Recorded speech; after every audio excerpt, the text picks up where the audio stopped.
पहले खबर आई सुबह 8 बजे के आसपास कि हिडमा मारा गया।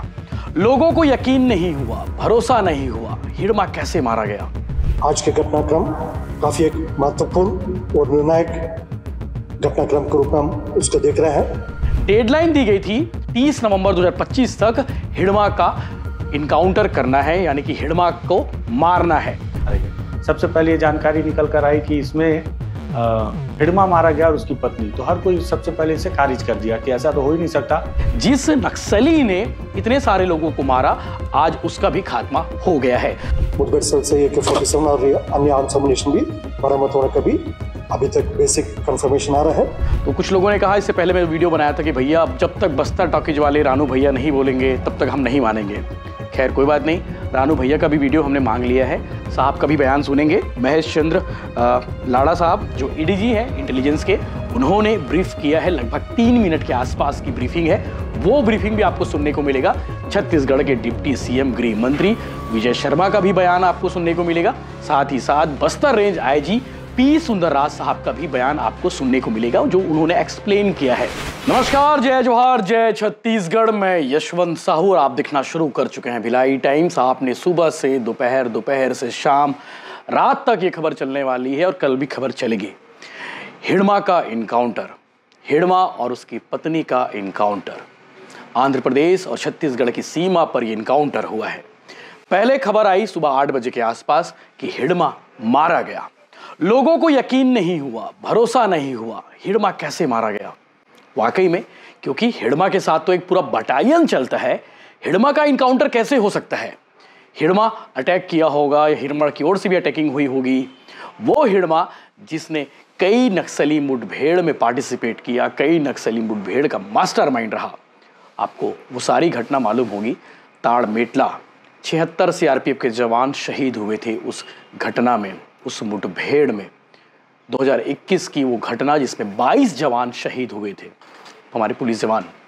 ऐसी बहुत सारी घटना, वो घटना आप कभी नहीं भूल सकते, पूरा देश नहीं भूल सकता। कांग्रेस के नेताओं पर जो हमला हुआ था झीरम घाटी, ऐसी बहुत सारी घटना है, बहुत सारे मुठभेड़ हैं जिसमें हिडमा का नाम जरूर सामने आता था। और इसीलिए हिडमा को सिर्फ छत्तीसगढ़ के लोग नहीं, देश के लोग नहीं, विदेश के लोग भी जानते थे कि कोई हिडमा नाम का नक्सली लीडर है, जो हिडमा नाम का खूंखार नक्सली है, जो एक से बढ़कर एक मुठभेड़ किया है और उसके ऊपर कई लोगों के खून का इल्जाम है। हिडमा को लेकर सुबह से खबर रही थी और उसके बाद आज लगातार आप देख पा रहे होंगे। तो कुछ लोगों ने कहा, इससे पहले मैं वीडियो बनाया था कि भैया अब जब तक बस्तर टॉकीज वाले रानू भैया नहीं बोलेंगे तब तक हम नहीं मानेंगे। खैर कोई बात नहीं, रानू भैया का भी वीडियो हमने मांग लिया है। रानू भैया के विशेष सहयोग से, विशेष अनुमति से उनका भी वीडियो आपको इस वीडियो में देखने को मिलेगा कि रानू भैया ने इस मुठभेड़ के बारे में, सबसे बड़ा मुठभेड़, रानू भैया भी बोल रहे हैं कि ये आज तक की नक्सली घटना की, नक्सली मुठभेड़ की सबसे बड़ी खबर है, क्योंकि खूंखार नक्सली हिडमा मारा गया है। हिडमा के मारे जाने की पुष्टि आंध्र प्रदेश के पुलिस अधिकारियों ने भी की है। साहब का भी बयान सुनेंगे। महेश चंद्र लाड़ा साहब जो ADG हैं इंटेलिजेंस के, उन्होंने ब्रीफ किया है, लगभग 3 मिनट के आसपास की ब्रीफिंग है। वो ब्रीफिंग भी आपको सुनने को मिलेगा। छत्तीसगढ़ के डिप्टी CM गृह मंत्री विजय शर्मा का भी बयान आपको सुनने को मिलेगा। साथ ही साथ Bastar range IG P Sundarraj साहब का भी बयान आपको सुनने को मिलेगा, जो उन्होंने एक्सप्लेन किया है। बस्तर में जो ऑपरेशन चल रहे हैं नक्सलवाद को लेकर, नक्सल खात्मे को लेकर, IG साहब ने उसे बहुत आसान शब्दों में समझाया है कि अब तक कौन कौन से टॉप लीडर मारे गए हैं, अब तक कौन कौन से टॉप नक्सल लीडर सरेंडर कर चुके हैं, उन नामों का भी आप सुनेंगे। आंध्र प्रदेश पुलिस की ओर से इसके बारे में बेसिक डिटेल दी गई है, जिसमें बताया गया है आंध्र प्रदेश और तेलंगाना और छत्तीसगढ़ के बॉर्डर पर जो ऑपरेशन चला, एक जगह है, जंगल है पुलागांडी। ये पुलागांडी में ऑपरेशन हुआ और उसमें नक्सल लीडर, नक्सल खूंखार हिडमा मारा गया है। तो उसके बारे में आप सुनेंगे। ये पुलागांडी एक जंगल है जहां पर यह ऑपरेशन हुआ है। एक और बात आपको बताता हूं जो खास है, जो बाकी शायद आप लोगों ने देखा होगा, सुना होगा, पढ़ा होगा। देश के गृह मंत्री अमित शाह ने फोर्स को एक डेडलाइन दी थी हिडमा को मारने के लिए, क्योंकि इससे पहले छत्तीसगढ़ के डिप्टी CM गृह मंत्री विजय शर्मा हिडमा के गांव पुअर्ती गए थे और परिवार के साथ उन्होंने लंच किया, खाना खाया, उनके साथ समय बिताया और साथ ही साथ हिडमा की माँ, हिडमा के परिवार से यानी कि उनके भाई, चाचा, भतीजी, भतीजा, उन सब से मुलाकात की और हिडमा की माँ की ओर से एक बयान भी उन्होंने जारी करवाया। हिडमा की माँ ने कहा कि बेटा लौट जाओ, कुछ कमा लेंगे, कुछ खा लेंगे, जंगल में कहाँ रहते हो, क्या करेंगे, यहाँ रहकर काम करो, सब कुछ ठीक हो जाएगा, मजदूरी करके कमा लेंगे। इस तरह की बात उन्होंने की थी हिडमा से। लेकिन जो आदमी अपनी माँ की बात नहीं माना तो वो शायद किसी और की बात शायद मानता। हालांकि हिडमा को सरेंडर कराने के लिए बहुत सारे लोग लगे हुए थे। कई आदिवासी नेता के बारे में खबर आई थी, आपको आगे सुनने को मिलेगा। बस्तर टॉकीज वाले रानू भैया ने इस बारे में बताया है कि कौन कौन लोग थे जो हिडमा को सरेंडर कराने में लगे हुए थे। देवा और हिडमा तो उनको सरेंडर कराने में लगे हुए थे। डेडलाइन दी गई थी कि 30 नवंबर 2025 यानी कि इस महीने के अंत तक, 30 नवंबर 2025 तक हिडमा का इनकाउंटर करना है, यानी कि हिडमा को मारना है। और उससे पहले फोर्स ने आज तारीख 18 नवंबर 2025 को यानी कि 12 दिन पहले हिडमा का इनकाउंटर कर दिया है। तो अपने आप में बड़ी डेडलाइन है। साथ ही साथ 31 मार्च 2026 तक नक्सलवाद और नक्सल का सफाया करने का जो ऐलान देश के गृह मंत्री अमित शाह ने किया है वो कहीं ना कहीं साकार होती नजर आ रहा है। अब ऐसा लग रहा है कि लाल आतंक का सफाया बहुत तेजी से हो रहा है और इसीलिए हिडमा जैसे नक्सल खूंखार का मारा जाना भी बहुत जरूरी था। बहुत सारी घटना इसके ऊपर है, बहुत सारे लोगों की इसने जान ली है, हमारे पुलिस जवानों की जान ली थी। और ये भी कहा जा रहा था कि अगर हिडमा जिंदा पकड़ा जाता है तो जो लोग पुलिसकर्मी हैं जो जिनकी हत्या हिडमा ने की थी, शायद उनके बीच में एक वो रहेगा, कोश रहेगा कि हिडमा ये वही आदमी है जिसने हमारे इतने सारे जवानों को मारा है, हमारे इतने सारे लोगों को मारा है और हमारे बीच आकर रह रहा है। तो कहीं ना कहीं एक मन में आज संतुष्टि मिल रही होगी पुलिस जवानों को, कहीं ना कहीं सीआरपीएफ के उन जवानों को संतुष्टि मिल रही होगी, उनके परिवार को संतुष्टि मिल रही होगी। जिस नक्सली ने इतने सारे लोगों को मारा, आज उसका भी खात्मा हो गया है। तो आगे आप सुनेंगे छत्तीसगढ़ के बस्तर से हमारे सहयोगी, हमारे बड़े भाई, वरिष्ठ पत्रकार, जिनकी जमीनी हकीकत देखने के लिए लोग इंतजार करते हैं उनके चैनल पर बस्तर टॉकीज के, रानू तिवारी की रिपोर्ट। साथ ही साथ बस्तर रेंज आईजी सुंदरराज ने इस बारे में क्या बताया है वो भी आप सुनेंगे। साथ ही साथ आंध्र प्रदेश के एडीजी इंटेलिजेंस ने क्या जानकारी दी है वो भी आप सुनेंगे।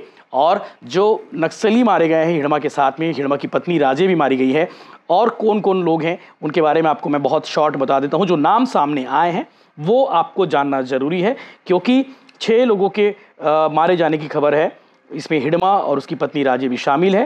तो वो मैं आपको बता देता हूं ताकि आपको मालूम चले। छत्तीसगढ़ के गृह मंत्री विजय शर्मा ने भी विधानसभा से आज एक बयान दिया है, वो बयान भी आप सुनेंगे। हिडमा सीसी मेंबर था, मड़ामे राजे हिडमा की वाइफ है, और लखमा डीसीएम था, कमलू पीपीसीएम था, मल्ला पीपीसीएम, और देवा जो हिडमा का गार्ड था वो भी मारा गया है। इनके कब्जे से 2 नग AK-47 मिला है, साथ ही साथ 1 नग रिवॉल्वर मिला है और 1 नग पिस्तौल बरामद किया है फोर्स ने। तो आगे की जानकारी उन लोगों से सुनिए जो इस घटना के बारे में बहुत अच्छा बेहतर जानकारी आप लोगों को दे रहे हैं ताकि आप अपडेट रहे और आपको मालूम चले कि ऑपरेशन में क्या कुछ हुआ था। बहुत जल्द कोशिश होगी कि इसकी ग्राउंड रिपोर्ट भी आपको दिखाई जाए कि ग्राउंड रिपोर्ट में क्या कुछ देखने को मिला है और वहां पर क्या मिला जहां पर हिडमा का इनकाउंटर हुआ है बस्तर टॉकीज के सहयोग से, वो भी दिखाने की कोशिश हम करेंगे। दरअसल जिस तरह से लगातार माओवादियों के खिलाफ ऑपरेशन चलाए जा रहे थे दंडकारण्य में, बस्तर के अलग अलग जिलों में, तो उसका दबाव माओवादियों पर था। और जब उनके महासचिव बसवराजू मारे गए उसके बाद से दबाव लगातार बढ़ता गया और उस दबाव का ही असर था कि कहीं न कहीं वेणुगोपाल और रुपेश जैसे बड़े माओवादी नेता अपने हथियारों के साथ वापस लौट कर आए। उन्हें लगा कि हथियारों के साथ संघर्ष करना बेकार है, इसमें जान जाने का तो खतरा है ही और वो उस परिणाम तक नहीं पहुंच पाएंगे। लेकिन उसके बावजूद माओवादियों के जो 3 पोलित ब्यूरो बचे हुए हैं जिसमें गणपति देवजी और मिसिर बेसरा जैसे नाम हैं, ये सभी माओवादी अभी भी चाह रहे थे कि हथियारबंद इस संघर्ष को जारी रखा जाए और इसी आधार पर देवजी और उनके साथ में हिडमा देवा एर्रा जैसे, हिडमा देवा एर्रा वो माओवादी हैं जो माओवादियों की सबसे मजबूत ताकत है, मसल्स कहा जा सकता था जिन्हें, क्योंकि हिडमा के नेतृत्व में ही पूरी बटालियन थी। ये बात अलग है कि हिडमा को अब बटालियन से रिलीव कर दिया गया था और वो सेंट्रल कमेटी का सदस्य बना दिया गया था, लेकिन देवा रेरा के पास में बटालियन की जिम्मेदारी थी। लेकिन इसके बावजूद पूरी बटालियन का कॉन्फिडेंस जो था वो हिडमा पर ही टिका हुआ था। और बीते दिनों जिस तरह से पत्र जो जारी किया जा रहा था देव जी के द्वारा अभय के नाम से, उसमें भी इस बात की तरफ साफ वो लोग अंदेशा जाहिर कर रहे थे, मतलब उनके द्वारा ये संकेत दिया जा रहा था कि वो हथियारबंद इस आंदोलन को नहीं खत्म करेंगे। वहीं अलग अलग माध्यम से जो जानकारी निकल कर आ रही थी कि हिडमा ने यह भी कहा था कि जनवरी के बाद सोचा जाएगा कि क्या किया जाना है, आगे लड़ाई लड़नी है या हथियार सरकार को सौंप देना है। इसी बीच आज सुबह सबसे पहले खबर निकल कर आई कि तेलंगाना और छत्तीसगढ़ के सीमावर्ती इलाके में तेलंगाना और आंध्र प्रदेश के सीमावर्ती इलाके में, मैंने छत्तीसगढ़ बोल दिया, एक बड़ी मुठभेड़ हो रही है जिसमें 6 माओवादी मारे गए। सबसे पहले ये जानकारी निकल कर आई कि इसमें हिडमा मारा गया और उसकी पत्नी। तो हर कोई सबसे पहले इसे खारिज कर दिया कि ऐसा तो हो ही नहीं सकता, क्योंकि हिडमा के पास पूरी बटालियन की टीम थी और ये माना जाता था कि हिडमा से जब मुठभेड़ होगी तो निश्चित ही तौर पर ये बड़ी सफलता होगी, लेकिन वो मुठभेड़ भी लंबी चलेगी। लेकिन इसके बाद धीरे धीरे जब खबरें पुष्ट होती गईं तो कुछ तस्वीरें निकल कर सामने आई। फिर आंध्र प्रदेश के डीजीपी ने इस बात को कंफर्म किया कि जो मारा गया है वो हिडमा ही है और जो महिला है वो उसकी पत्नी राजे।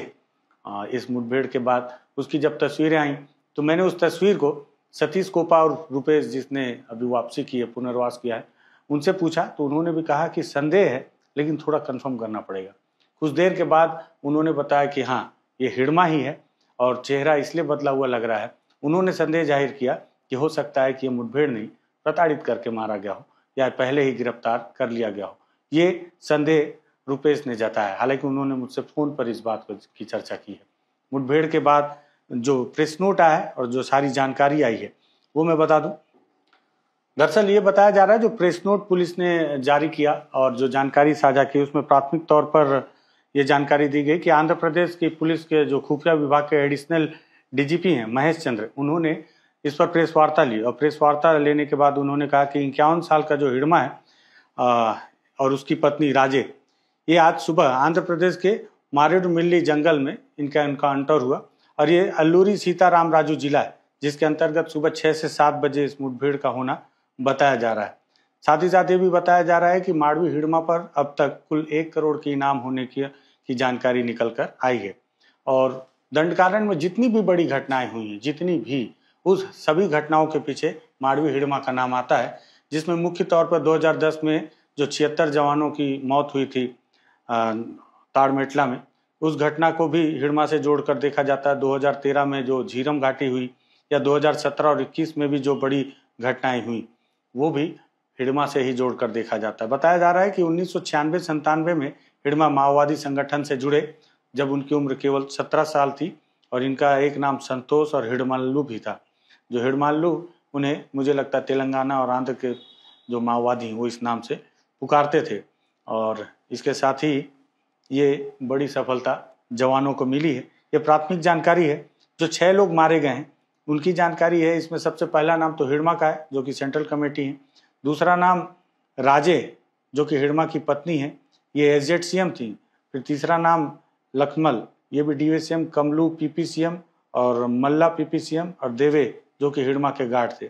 247, एक रिवॉल्वर, एक पिस्टल रिकवर किया गया है घटनास्थल से और साथ ही साथ कुछ और लोग भी और भी कुछ सामान वहां से बरामद किया गया है। वहीं एक और जानकारी निकल कर अभी आ रही है, हालांकि ये जानकारी बहुत पुष्ट वाली नहीं है, लेकिन एक जानकारी ये निकल कर आ रही है कि हिडमा तो मारा गया लेकिन हिडमा के साथ ही साथ कुछ माओवादियों को गिरफ्तार भी किया गया है। गिरफ्तार किए गए माओवादियों के नाम जो आ रहे हैं उसमें यही बताया जा रहा है कि, लेकिन मैं इस बात को पुष्टि से नहीं बोल रहा हूँ, गिरफ्तारी वाली बात को, ये प्राथमिक जानकारी दे रहा हूँ क्योंकि हो सकता है कि मैं इसके बाद में ग्राउंड रिपोर्ट के लिए निकलूं। उंगली नीचे कर लो जीतू थोड़ा सा, हाँ, तो ग्राउंड रिपोर्ट के लिए निकलूं तो उसमें प्राथमिक जानकारी ये आ रही है कि जो पोलित ब्यूरो हैं देव जी, उनको और उनके 9 साथियों के साथ 22 जो पीएलजीए के कैडर हैं उनकी गिरफ्तारी की गई है। टोटल ये बताया जा रहा है कि विजयवाड़ा, कृष्णा और इल्लूरू और एनटीआर डिस्ट्रिक्ट से 9 लोगों को गिरफ्तार किया गया है जो कि देवजी के गार्ड भी हैं और साथ ही साथ साउथ जोनल कमेटी के सदस्य भी हैं। तो ये जानकारी भी निकल कर आ रही है।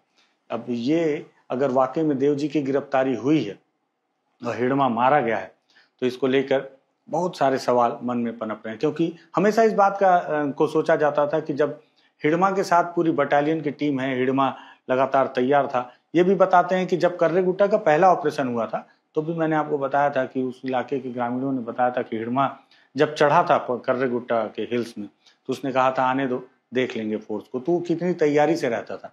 और उसके साथ मुठभेड़ में केवल 6 माओवादियों का मारा जाना थोड़ा संदेहास्पद तो है कि 6 लोगों में हिड़मा कैसे मारा गया। जो भी हो, लेकिन ये प्राथमिक जानकारी है आपके लिए। बस्तर आईजी ने इसको लेकर एक बयान भी दिया है। क्या कहा है उन्होंने वो भी आपको। नक्सल विरोधी अभियान के इतिहास में आज दिनांक 18 नवंबर 2025 काफी एक निर्णायक दिन स्थापित हुआ। आज दिनांक को छत्तीसगढ़ आंध्र प्रदेश बॉर्डर में अल्लूरी सीताराम जिला, मूलतः आंध्र प्रदेश राज्य का जिला है, उधर एक पुलिस नक्सली मुठभेड़ में 6 माओवादियों को मारे जाने का जानकारी आंध्र पुलिस ने कंफर्म किया। उनकी शिनाख्ती में सबसे most wanted most cadre Madvi Hidma, वर्तमान में सेंट्रल कमेटी मेंबर और पूर्व में पीएलजी पटना नंबर 1 का कमांडर भी रहा। न सिर्फ बस्तर इलाका में नक्सल विरोध अभियान के दृष्टिकोण से संपूर्ण भारतवर्ष में एक खूंखार माओवादी कैडर के रूप में उनका शिनाख्ती है और उनके ऊपर लाखों के इनाम भी पहले अलग अलग राज्य सरकार ने घोषित करके रखा है और एक आतंक का चेहरा बनकर विगत लगभग 20 वर्षों से दंडकांड स्पेशल जोन कमेटी एरिया के अलावा सीमावर्ती राज्यों में भी कई हिंसात्मक गतिविधि में प्रत्यक्ष रूप से और अप्रत्यक्ष रूप से शामिल रहा। उनका डेड बॉडी आज ESR जिला में सुरक्षा बल द्वारा बरामद की गई। आज के घटनाक्रम काफी एक महत्वपूर्ण और निर्णायक घटनाक्रम के रूप में हम उसको देख रहे हैं। इसके पूर्व वर्ष 2025 में बस्तर संभाग के अंतर्गत स्पेशल फोर्सेस और केंद्रीय अर्धसैनिक बल ने लगातार माओवादियों के खिलाफ संचालित किए गए अभियान में सीपीएम माओवादी का टॉप लीडरशिप, इसमें उनके जनरल सेक्रेटरी बसवराजू से लेकर central committee members Sudhakar, Satyanarayan Reddy, के रामचंद्र रेड्डी, अभी गरियाबंद इलाके में मोडम बालकृष्णा चलपति और अन्य जो सीमावर्ती राज्यों में गजाला रवि, सहदेव, विवेकमान जी, इस प्रकार माओवादियों का लगभग 9-10 टॉप लेवल के पुलिट ब्यूरो मेंबर एवं सेंट्रल कमेटी मेंबर्स का एक बड़े अलग अलग मुठभेड़ में रिकवर किए गए थे। लेकिन सबका ये तलाश रहा जो आतंक का चेहरा है माडवी हिड़मा, जो commander of PLG battalion number 1 के अलावा जो उनका इस इलाका में अनेक बड़ी बड़ी वारदात में, जिसमें हमारा 76 सीआरपीएफ जवान का शहादत ताड़मेटला में हुआ, उसके अलावा मिनपा मुठभेड़ में है, टेकलोगुड़ा मुठभेड़ में और कई वारदात में उनका भूमिका रहा। उनका सभी सुरक्षा बल, सभी एजेंसीज, सभी स्पेशल फोर्स ने लगातार नक्सल विरोधी अभियान के माध्यम से उन्हें अप्रियन करने के लिए लगातार प्रयास जारी रखा। लेकिन आज की खबर है वो सभी सिक्योरिटी फोर्सेस के लिए, जो नक्सल विरोधी अभियान में शामिल सभी एजेंसी के लिए काफी एक महत्वपूर्ण खबर के रूप में हम इसको देख रहे हैं। इसके पूर्व में आपको याद होगा जो माडवी हिड़मा से लेकर अन्य जितना भी माओवादी कैडर है, हिंसा त्याग करके समाज की मुख्य धारा में शामिल होने के लिए लगातार अपील भी शासन की ओर से, सुरक्षा बल की ओर से, पुलिस की ओर से लगातार की गई थी। लेकिन इस अपील को कहीं न कहीं अनदेखी और अनसुनी उनके द्वारा की गई। उसके परिणाम न सिर्फ माडवी हिड़मा के इस मुठभेड़ में न्यूट्रलाइजेशन हुआ, साथ साथ उनकी वाइफ और संगठन में दंडकांड स्पेशल जोन कमेटी मेंबर के रूप में जिसका शिनाख्ती है, जिसका पहचान है, राजे का भी इस मुठभेड़ में उनका डेड बॉडी रिकवर किए गए थे और अन्य 4 अन्य माओवादी कैडर का डेड बॉडी इस मुठभेड़ में रिकवर की गई, जिसकी ऑफिशियल कंफर्मेशन और ऑफिशियल डिटेल थोड़ी देर पश्चात आंध्र प्रदेश पुलिस द्वारा भी जारी की जाएगी।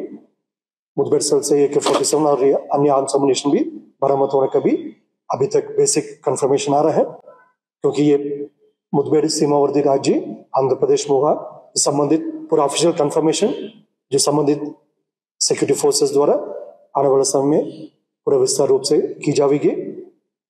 छत्तीसगढ़ के खासतौर पर बस्तर इलाके के इसमें जो महत्वपूर्ण जो बात इसमें है कि माओवादी संगठन का जो रीढ़ की हड्डी है, जिसे लगातार पूर्व में जो माओवादी कैडर्स का टॉप लीडरशिप अलग अलग मुठभेड़ में उनके डेड बॉडी रिकवर करने से काफी हद तक टूट गए थे। लेकिन माडवी हिडमा ऐसा एक नाम रहा जिसकी लेकर सभी का कंसर्न रहा और क्षेत्र की जनता से लेकर सभी इस नक्सलवादी अभियान में जो शामिल एजेंसीज है, स्टेक होल्डर्स है, सभी ने इस मुखबिर को एक निर्णायक घटनाक्रम के रूप में देख रहा है। और आने वाले समय में जो शेष अन्य माओवादी कैडर है जो अभी भी हिंसा का बल लेकर हमारे क्षेत्र की जनता का जान माल को नुकसान पहुंचाने के लिए साजिश रचते हुए जंगल में अभी भी सक्रिय है, उन्हें भी हम अपील करना चाहते हैं, अभी बच्चे हिंसा छोड़कर समाज की मुख्यधारा में शामिल होने के लिए सामने आना चाहिए, अन्यथा जो हमारा अभियान के परिणाम भुगतना पड़ेगा। जिस तरीके से DRG, STF, Bastar fighters, cobra, CRPF, BSF, ITBP, Chhattisgarh arm police और तमाम जो सिक्योरिटी एजेंसी से कई एजेंसी के मैं नाम सुरक्षात्मक कारणों से नहीं ले पाऊंगा, लेकिन सभी का संयुक्त प्रयास रहा जिसके परिणाम 2025 में सबके सामने सकारात्मक रूप में हमको देखने मिल रहा है। और आने वाले समय भी हमारा अभियान इसी प्रकार नियमित रूप से जारी रहेगा। इस परिस्थिति माओवादी के पास मात्र एक ही विकल्प है, हिंसा छोड़कर समाज की मुख्यधारा में शामिल हो जाए, अन्यथा जो अभियान का परिणाम न सिर्फ दंडाकांड इलाके में, न सिर्फ बस्तर इलाके में, सीमावर्ती क्षेत्र में भी देखने मिल रहा है। उनका भागने के लिए, छुपने के लिए कोई स्थान अभी सुरक्षित नहीं है, इसलिए ये भ्रम से बाहर आ जाना चाहिए। एक जगह से दूसरी जगह भाग जाऊंगा, मैं बच जाऊंगा, इस प्रकार का कोई परिस्थिति नहीं है। कहीं भी भागेगा, पूर्व में भी हम बार बार इस बात को भी बोला है, यदि पाताल में जाए, आकाश में जाए, कहीं भी जाए, सीमावर्ती राज्य में कहीं भी भाग कर जाए, कहीं भी जाएगा, हमारा सुरक्षा बल ढूंढेगा, उसका सही परिणाम तक, सही अंजाम तक अभियान को लेने के लिए हमारा बल सक्षम है। 1.5 months నుంచి మన కంటిన్యూస్ గా ఇన్పుట్స్ వస్తున్నాయి. ఛత్తీస్గఢ్ లో పోలీస్ యాక్షన్స్ కంటిన్యూస్ గా జరుగుతున్నాయి. దానివల్ల కొంతమంది మావోయిస్ట్ మన ఆంధ్ర వైపు రావడానికి చూస్తున్నారు. సో మేము కంటిన్యూస్ గా లాస్ట్ 1.5 months నుంచి వాచ్ పెట్టి మూమెంట్స్ అబ్జర్వ్ చేస్తున్నాము. దానిలో కొంతమంది సిటీలో షెల్టర్ తీసుకోవడానికి ప్రయత్నం చేశారు, కొంతమంది అడవిలో కంటిన్యూస్ గా మూవ్మెంట్ ప్రయత్నం చేయడానికి చూశారు. ఇదే సందర్భంలో లాస్ట్ 1-2 days నుంచి ఒక స్పెసిఫిక్ ఇంటెలిజెన్స్ డెవలప్ అవుతే ఏఎస్ఆర్ పోలీస్ ఆపరేషన్ లాంచ్ చేస్తే ఈరోజు మార్నింగ్ అరౌండ్ 6:37 మధ్యలో మరేడ్మల్లి నార్త్ సైడ్ లో ఎదురు కాల్పులు జరిగింది. దానిలో 6 మావోయిస్ట్ డెత్ అయింది. ఇప్పటి వరకు వచ్చిన ఐడెంటిఫికేషన్ ప్రకారం central committee member, 1st battalion commandant Madami Hidma ఒకరు, అలాగా ఆయన భార్య రాజే ప్లస్ ఆయనతో పాటు 4 మంది చనిపోయారు, కొంతమంది పారిపోయారు. ఇది సందర్భంగా ఈ ఆపరేషన్స్ కంటిన్యూ చేస్తే సిటీస్ లో లైక్ కృష్ణా డిస్ట్రిక్ట్స్, విజయవాడ, కాకినాడ ఇప్పటి వరకు వచ్చిన సమాచారం ప్రకారం 31 members మావోయిస్ట్ కి అరెస్ట్ చేయడం జరిగింది. ఈరోజు మార్నింగ్ నుంచి ఇప్పటి వరకు ఆ కన్సర్న్ జిల్లాలో ఎస్పీస్ డీటెయిల్స్ ఇస్తారు. దానిలో 31 members లో మోటామోటి బ్రేకప్ ఏమి అంటే 9 members మన సెంట్రల్ కమిటీ మెంబర్ దేవ్జీ, ఆయన సెక్యూరిటీ టీం వాళ్ళు ఉన్నారు. ఇప్పటి వరకు వచ్చిన ఇన్ఫర్మేషన్ ప్రకారం మిగతా దాదాపు అందరూ ఆ 1st బటాలియన్ నుంచి ఆ హిడ్మాతో పాటు వచ్చే వాళ్ళు ఉన్నారు. So it is just now they have been arrested. So ఒకసారి దాని మీద ఫర్దర్ ఇన్ఫర్మేషన్ వస్తే మీకు చెప్పడం జరుగుతుంది. ఇది ఎన్కౌంటర్ లో